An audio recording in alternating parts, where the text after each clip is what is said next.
విషయం ఏంటంటే రీసెంట్గా రోజా ఒక వీడియో పెట్టింది. ఆ వీడియో ఏంటో ఒకసారి చూద్దాం. వాళ్ళు అర్థం చేసుకోవాల్సింది ఒక్కటే, మా నాయకుడు జగన్మోహన్ రెడ్డి గారు భయం అనేది ఆయన బ్లడ్ లో లేదు. ఆర్కే రోజా ఏం చెప్తుందంటే జగన్మోహన్ రెడ్డి బ్లడ్లో భయం లేదు అంటుంది. అంటే ఈవిడ రీసెంట్గా రక్త పరీక్షల కేంద్రం పెట్టింది. రక్త పరీక్షల కేంద్రం పెట్టి ఆ జగన్మోహన్ రెడ్డి సంబంధించినటువంటి బ్లడ్ శాంపిల్స్ తీసుకొని టెస్ట్ చేసి ఆయన బ్లడ్లో భయం లేదు అని తేల్చేసింది. మరి ఆ బ్లడ్ నాకు తెలిసి కోడికత్తి ఎయిర్పోర్ట్లో దిగినప్పుడు వచ్చిన బ్లడ్తో ఆ శాంపుల్స్తో టెస్ట్ చేసిందా, లేకపోతే గులకరాయి తగిలింది కదా, ఆ గులకరాయి తగిలినప్పుడు వచ్చినటువంటి బ్లడ్ శాంపిల్స్తో టెస్ట్ చేసి జగన్మోహన్ రెడ్డి బ్లడ్లో భయం లేదని చెప్పింది. అర్థం కావట్లేదు. ఆవిడ ఓవరాల్గా ఏముంటుందంటే జగన్మోహన్ రెడ్డి బ్లడ్లో భయం లేదు అంటుంది. నేను సూటిగా రోజాను కొన్ని ప్రశ్నలు అడగాలనుకుంటున్నా. జగన్మోహన్ రెడ్డి బ్లడ్లో భయం లేకపోతే ప్రజా సమస్యలపై పోరాడే అసెంబ్లీకి ఎందుకు రావడం లేదు? జగన్మోహన్ రెడ్డి బ్లడ్లో భయం లేకపోతే తాడేపల్లి ప్యాలెస్ చుట్టూ గాలిగూడ దూరంతా ఇనుప కంచెలు ఎందుకు నిర్మించుకున్నాడు? జగన్మోహన్ రెడ్డి బ్లడ్లో భయం లేకపోతే 300 కోట్ల రూపాయల ప్రజాధనంతో 982 మంది ప్రైవేటు సెక్యూరిటీని ఎందుకు పెట్టుకున్నాడు? జగన్మోహన్ రెడ్డి బ్లడ్లో భయం లేకపోతే పరదాల చాటున ఎందుకు జనాల మధ్యన నడిచాడు? జగన్మోహన్ రెడ్డి బ్లడ్లో భయం లేకపోతే మునిపెన్నడూ లేని విధంగా ఎలక్షన్స్లో ఓటమి తర్వాత బెంగళూరులోని యలహంక ప్యాలెస్కి 18 సార్లు ఎందుకు వెళ్ళాడు? జగన్మోహన్ రెడ్డి బ్లడ్లో భయం లేకపోతే అక్రమాస్తుల కేసులో కోర్టుకి ఎందుకు హాజరు కావడం లేదు? మరి ఎందుకు? నేను సూటిగా రోజా నిన్ను అడుగుతున్నా. అన్న గురించి పక్కన పెట్టు. అన్నకి చెల్లివి ఎవరు? నువ్వు. చెల్లివైన నువ్వు ఓడిపోయిన వెంటనే ప్రెస్ మీట్ పెట్టకుండా చెన్నైలో ఎందుకు దాక్కున్నావు? అంటే నీకు భయం ఉంది. ఇలాంటి ఎలివేషన్స్ ఇవ్వద్దని నీకు చాలాసార్లు చెప్పా. ఎంతో ముందు కూడా ప్రజా సమస్యలపై పోరాడాల్సిన అసెంబ్లీకి వెళ్ళి అన్నయ్య దెబ్బలో తిరుగుండదు, అన్నయ్య దెబ్బలో ఎదురుండదు, ఈ మాటలే మాట్లాడి ఎలివేషన్స్ ఇచ్చి అన్నని ఎలిమినేషన్ చేశావు. కాబట్టి ఏదైనా మాట్లాడేటప్పుడు నీతి నిజాయితీతో కూడిన మాటలు మాట్లాడని నేను మనస్ఫూర్తిగా కోరుకుంటున్నాను. ఇప్పుడు ఆవిడ చెప్పిన రక్త పరీక్షల కేంద్రానికి సంబంధించినటువంటి ఆ విషయం అయిపోయింది. ఇప్పుడు ఇంకోసారి అందులో ఇంకో భాగంగా అదే వీడియో ఇంకోసారి చూద్దాం. చూడండి. ఈ రోజు మీరు మోసంతో అధికారంలోకి వచ్చారు, ఈవీఎంలు మ్యానిపులేట్ చేసి వచ్చారు. నాకు తెలియదు ఆర్కే రోజా అని నేను క్వశ్చన్లు అడగదాం అనుకుంటున్నా. ఆవిడ ఏమంటుందంటే మొదటిది వచ్చి అన్న బ్లడ్లో భయం లేదు అనింది. భయం లేకపోతే ఇవన్నీ ఎందుకు చేశాడని నేను సూటిగా ప్రశ్నించా. రెండోది ఏంటంటే ఈవీఎంలు మ్యానిపులేట్ చేసి గెలిచారు అంటుంది. నేను దీనికి ఖచ్చితంగా వివరణ ఇవ్వాలి. ఎందుకంటే ఆర్కే రోజా ఎంతో ముందు కూడా చాలాసార్లు ఈవీఎంల గురించే మాట్లాడింది. అంతేగాని ఆవిడ ఒక ఊరికి వెళ్తే కొట్టడానికి పరిగెత్తారు రోజాని, అక్కడి నుంచి పరిగెత్తుకుంటూ వెళ్ళిపోయింది. అంటే జనాలు కొట్టడానికి పరిగెత్తుకుంటూ పైకి వస్తున్నప్పుడు వాళ్ళు ఎందుకు ఓట్లేస్తారు? సో అవన్నీ పక్కన పెడదాం. ఈవీఎంల గురించి ఆవిడ మాట్లాడింది కాబట్టి నేను ఖచ్చితంగా కొన్ని క్వశ్చన్లు ఆర్కే రోజాని అడగదాం అనుకుంటున్నా. నెంబర్ 1, అన్నం పెట్టే అన్నా క్యాంటీన్లని అక్కసుతో ఉన్న పొలంగా ముగించేశాడు అని ప్రజలకు తెలిసినా మీకే ప్రజలు ఓట్లేశారు. కాదు ఈవీఎం మిషన్లు మిమ్మల్ని మోసం చేశాయి. లక్షల టిట్కో ఇళ్లను పేదవాళ్ళకి ఇవ్వకుండా ఆపేశాడు అని ప్రజలకు తెలిసినా ప్రజలు మీకే ఓట్లేశారు. కాకపోతే ఈవీఎం మిషన్లు మిమ్మల్ని మోసం చేశాయి. సంపూర్ణ మద్యపాన నిషేధం అని హామీ ఇచ్చి మద్యాన్ని కల్తీ చేసి అందరి ఆరోగ్యాలతో ఆడుకున్నాడు అని ప్రజలకు తెలిసినా ప్రజలు మీకే ఓట్లేశారు. కాకపోతే ఈవీఎం మిషన్లు మిమ్మల్ని మోసం చేశాయి. గౌరవ సభ, నిండు సభ, అసెంబ్లీ సాక్షిగా ఆడపడుచు భువనేశ్వర గారిని అనరాని మాటలు అనిపించాడు, చంద్రబాబు గారిని ఏడిపించాడు. ఈ విషయం ప్రజలకు తెలిసినా ప్రజలు మీకే ఓట్లేశారు.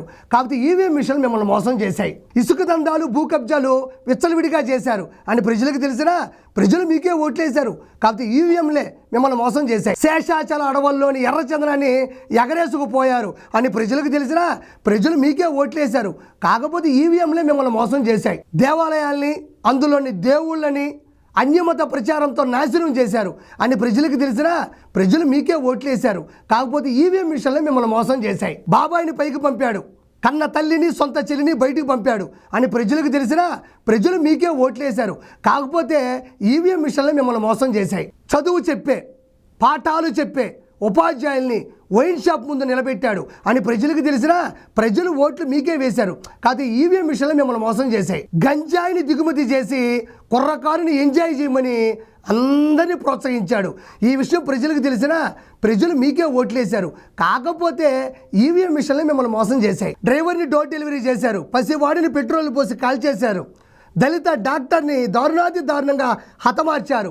ఇవన్నీ ప్రజలకు తెలిసినా ప్రజలు ఓట్లు మీకే వేశారు. కాదు ఈవీఎం మిషన్లు మిమ్మల్ని మోసం చేశాయి. సభ్య సమాజం తలదించుకునే విధంగా మహిళలను ప్యాకేజీలు శాలరీలు ఇచ్చి దారుణాతి దారుణంగా దుర్భాషలాడించారని ప్రజలకు తెలిసినా ప్రజలు ఓట్లు మీకే వేశారు.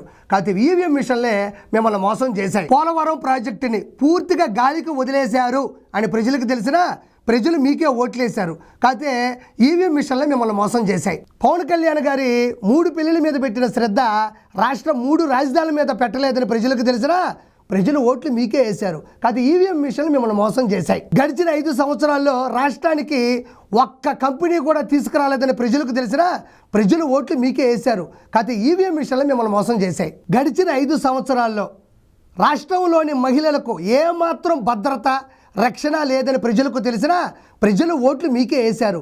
కాకపోతే ఈవీఎం మిషన్లే మిమ్మల్ని మోసం చేశాయి. విశాఖపట్నంలోని ఋషికొండని బోడుగుండు కొట్టారు అని ప్రజలకు తెలిసినా ప్రజలు మీకే ఓట్లేశారు.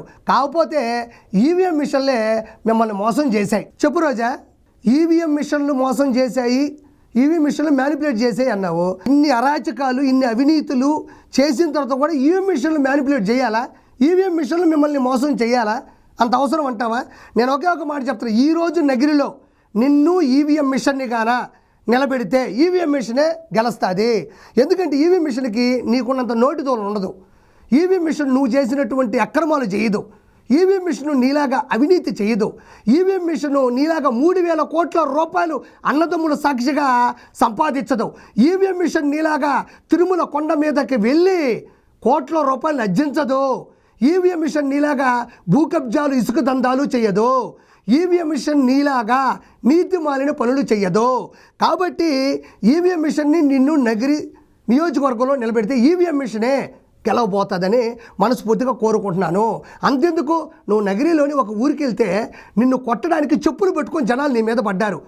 మరి వాళ్ళందరూ ఎందుకు ఓట్లేస్తారు? ఎందుకంటే నీతి నిజాయితీ మనలో ఉంటే ఈవీఎం మిషన్ మ్యానిపులేట్ ఎందుకు చేస్తాయి? ఇవన్నీ మానేసి ఇక మీదట మంచిగా బతకడం నేర్చుకో.